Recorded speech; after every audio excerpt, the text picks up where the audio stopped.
तो फिर से क्यों ऐसे नरम पड़ रहा है मार्केट? देखिए, कल का डेवलपमेंट कोई खास किसी सेक्टर में नहीं था कि बैंकिंग सेक्टर में कुछ हो खास, और केवल स्टेटमेंट्स वगैरह थे। तो मार्केट सबड्यूड है, लेकिन जो प्रॉब्लम है उसका कोई सॉल्यूशन नहीं है। एक चीज़ मैं आपको ये बताऊं कि बार बार वहाँ के, चाहे वो ट्रेजरी सेक्रेटरी हों, फेड के लोग हों या रेगुलेटर्स हों, सब एक शब्द का इस्तेमाल बार बार कर रहे हैं कि सिस्टम इज़ स्टेबल, है ना। अब ये स्टेबल शब्द बहुत ही कंट्रोवर्शियल हो रहा है वहाँ पे, कि जब आप बार बार स्टेबल कर रहे हैं इसका मतलब क्या है। तो मार्केट का इंटरप्रिटेशन ये है कि किसी बात को आप बार बार कह रहे हैं, इसका मतलब सिस्टम में कुछ गड़बड़ चल रही है। गड़बड़ ये चल रही है, जैसे ब्लैक रॉक कह रहा है कि अभी भी ये प्रॉब्लम ख़त्म नहीं हुई है। बाइडन ने भी आज सुबह कहा है, आज सुबह मतलब भारत के हिसाब से वहाँ पे, कि banking system is not over. वो इसलिए बात कह रहे हैं क्योंकि जब AT1 बॉन्ड, यानी जो डेट लेते हैं बैंक, जो एकदम टियर 1 कैपिटल होती है ना, अल्टरनेट टियर 1 कैपिटल, वो जब डिफ़ॉल्ट हुए थे $17 बिलियन क्रेडिट स्विस के, तो पूरे दुनिया में रिपल आया था। सब जगह बिकवाली देखने को मिली थी कि बॉन्ड में गिरावट आई। तो वो डर दूसरी जगहों पे फैला हुआ है कि सबके किसी भी बैंक के AT1 बॉन्ड पे प्रॉब्लम आ सकती है। जैसे कि हम लोगों ने कल जिक्र किया था कि बहुत बड़ी मात्रा में MTM लेकर के बैंक सिस्टम बैठा हुआ है, रियल एस्टेट सिस्टम लेके बैठा हुआ है। तो ये जो बार बार स्टेबल बोलते हैं ना, इससे मार्केट को कन्फ्यूज़न और शक पैदा होता है कि कुछ ऐसी चीज़ें जो छिपाई जा रही क्या। तो कल मार्केट एकदम शांत था, कहीं कोई बुरी खबर नहीं निकली, लेकिन मार्केट में एकदम देखिए आप, तो डेज लो से थोड़ा ऊपर आके तमाम इंडाइसेस बंद हुए हैं। तो मार्केट में वो कॉन्फिडेंस नहीं लौट रहा है किसी भी तरीके से कि मार्केट को लगे कि हाँ अब सब कुछ ठीक हो गया। तो एक नैरेटिव ये था।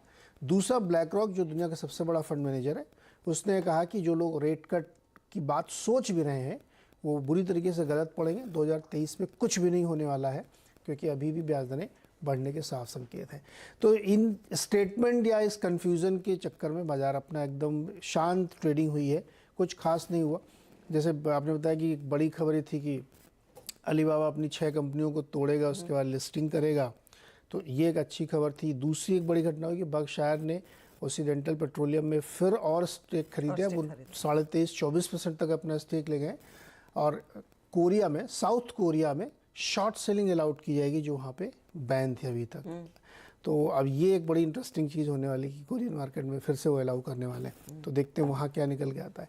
तो नेट ये था कि मार्केट में कुछ खास हलचल नहीं है, तो इसीलिए इन संकेतों को बहुत डिटेल में आज पढ़ने की ज़रूरत नहीं। बस ये है कि ब्लैक रॉक का स्टेटमेंट थोड़ा सीरियसली है कि 2023 में रेट कट की कोई संभावना नहीं है। रेट कट की कोई संभावना नहीं, और वो इनफैक्ट वो इंटरेस्ट रेट्स का ही मामला था जो फिर से हॉन्ट करते जा रहा है। बनाते रहते हैं ना ये रिपोर्ट दिखाते हैं। ये नैस्डैक में जो क्रैक देखने को मिला, ये इंटरेस्ट रेट और जो बॉन्ड यील्ड में हो रहा है उसी का एक रिफ्लेक्शन है। एब्सोल्युटली बैंकिंग सिस्टम अगर जब तक ठीक से चलता नहीं है, तो नैस्डैक ने जो 20% की रैली दिखाई थी वो धीरे धीरे फिजल आउट हो जाएगी, क्योंकि ग्रोथ कैपिटल कहाँ से आएगी वो क्वेश्चन है।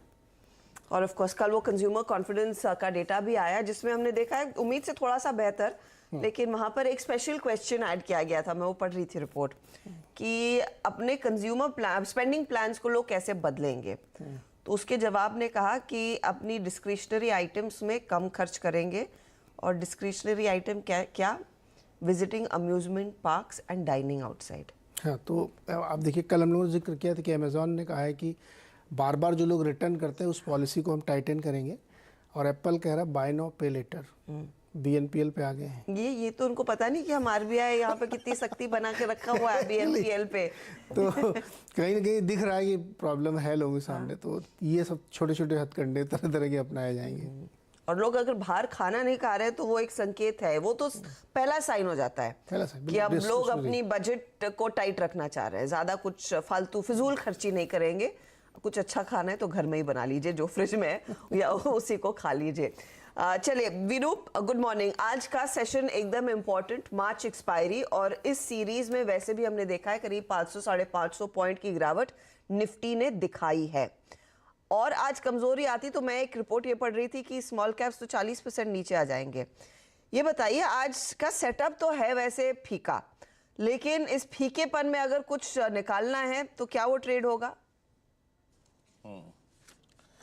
Good morning Harshita, good morning Neeraj ji. देखिए, कल भी हमारी अप्रोच थी हर्षिता, इस